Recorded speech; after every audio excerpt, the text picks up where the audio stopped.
Hello guys, welcome back to the YouTube channel. My name is Tina. I'm going to be running you guys through my famous 4-exercise glute focused leg workout today.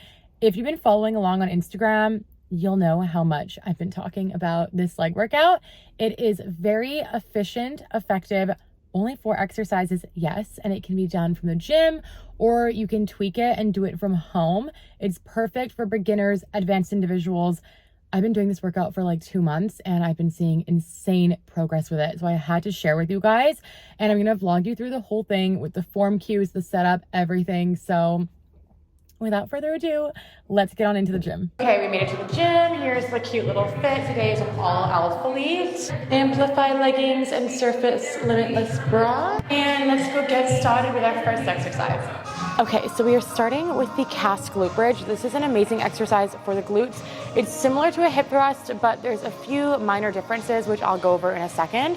So first you wanna get your bench set up nicely. So ideally you're finding a bench that has your knees, hips, and chest in a relatively straight line when you're in full hip extension at the top. Because if your bench is too high, you'll find that you end up having to hyperextend your lower back and kind of go into an arched position to get your glutes into that lockout. So just make sure you're finding a bench that isn't too high. And you're gonna get your barbell all set up, and barbell pad goes in the center.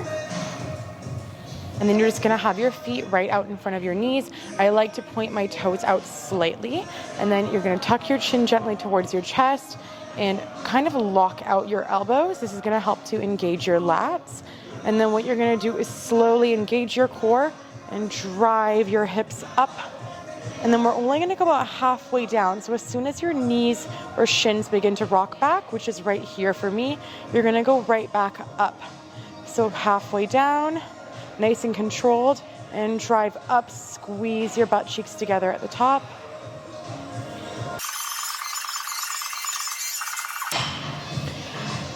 Okay, I'm already feeling that in my glutes. So the difference between this and a hip thrust, guys, is when you're doing a hip thrust, you're starting all the way at the bottom, you're going up, and then you're going all the way back down, and then up and all the way back down, right?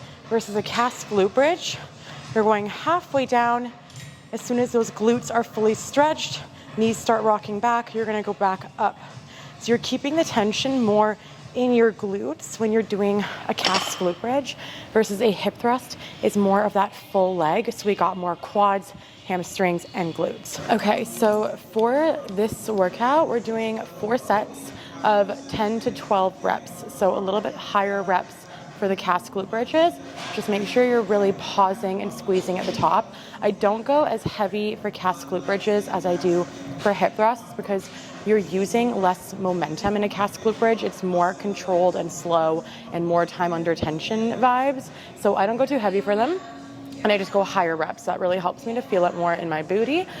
And if you're a complete beginner to the gym, you're not comfortable with the barbell yet, that's totally fine. You can do these exactly how I explained them, with the same form, same bench setup and everything. Just use your body weight or a light dumbbell over top of your hips instead. And then eventually, as you get stronger and more confident in the gym, you can go into the barbell stuff. Okay, now we're going into barbell split squats. I freaking love this exercise. You don't have to use a barbell if you're new to the gym or a beginner. You can do the exact same thing I'm gonna show you, but with body weight or holding dumbbells. I'm gonna use a barbell today. So let's get started. So we're gonna hop under here and just position the barbell on this little shelf of your shoulder blades. Okay, now what I'm gonna do is take a nice big step back with one leg. Get that toe planted into the floor and make sure this front heel is firmly planted into the ground so that you're really stable.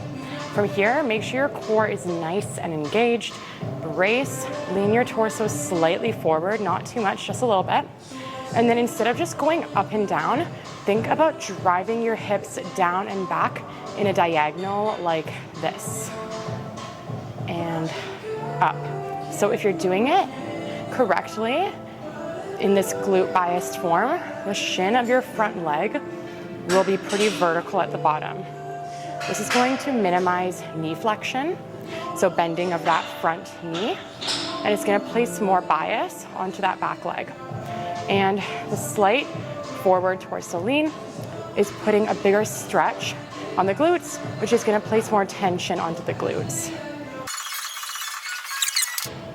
Whew, okay, so always rest between sides. I'm doing about 8 to 12 reps per leg. Depends on how heavy I'm going. You wanna be trying to increase the weight week after week whenever you're following a phase. Oh my God, I'm out of breath. This is like cardio. Yeah, increasing the weight week after week, or the reps. Or if you're starting out and your form doesn't feel great, maybe the goal of the phase is just to improve your form. That's also great. Okay, next we're going into trap bar Romanian deadlifts.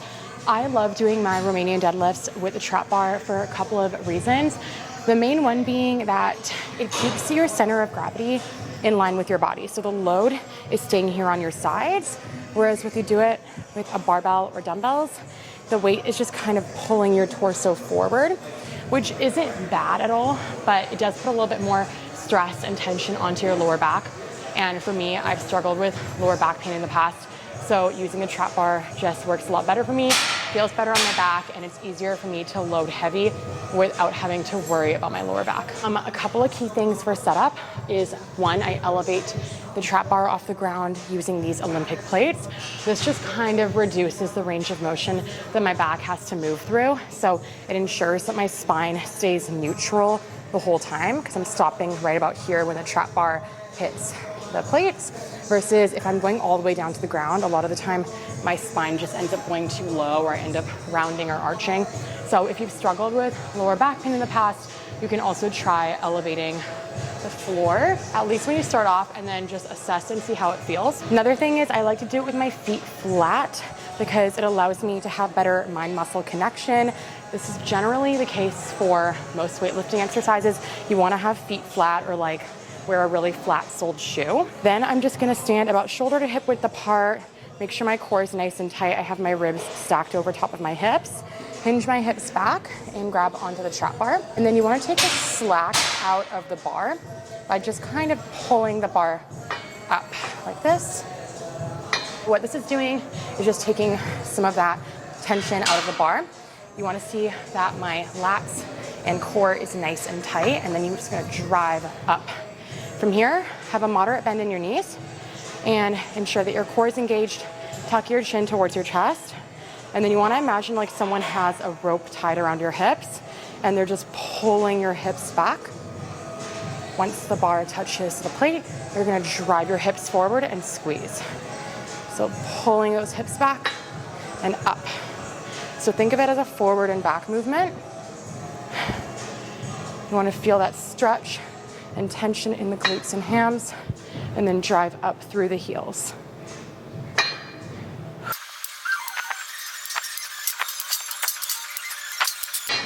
Oh my God. Okay, so I'm doing 4 sets of like 8 to 12 reps. If you're going heavier, 8 should be enough. If you're starting a little bit lighter, then you'll be able to go around to 12. Just make sure that you're getting close to failure to really, oh my God, I can't breathe. Make sure you're getting close to failure to ensure that we're challenging ourselves enough to build muscle. Okay, so my camera battery totally died, so we are switching to the iPhone. So sorry if the shot's a little bit different, but we're almost done. We're finishing with glute medius kickbacks. So got my cable strap on my ankle. For glute medius kickbacks, you just wanna stand with a neutral spine right in front of the cable machine. You're gonna lean your torso slightly forward. Then you're gonna angle your hips inward towards the non-working leg. From here, you wanna hold on to the machine so that you have tons of stability, and then also make sure that you're engaging your core. A lot of you guys say that you struggle to feel this in your actual working leg and you only feel it in the non-working, like standing leg. Guys, the non-working leg, you're gonna feel it in there no matter what you do, because it's doing its job to stabilize your body. You can minimize how much you feel it by increasing your stability, holding on, engaging your core, and by focusing on mind-muscle connection. So really pausing and contracting that glute med at the top of every single rep. So don't go crazy heavy for these, just focus on the feeling and the form first. Kicking up and out to the side. My big toe of the working foot is gonna be pointing down towards the floor. So you're not kicking directly back, you're kicking out to the side. That's gonna hit these side booty fibers.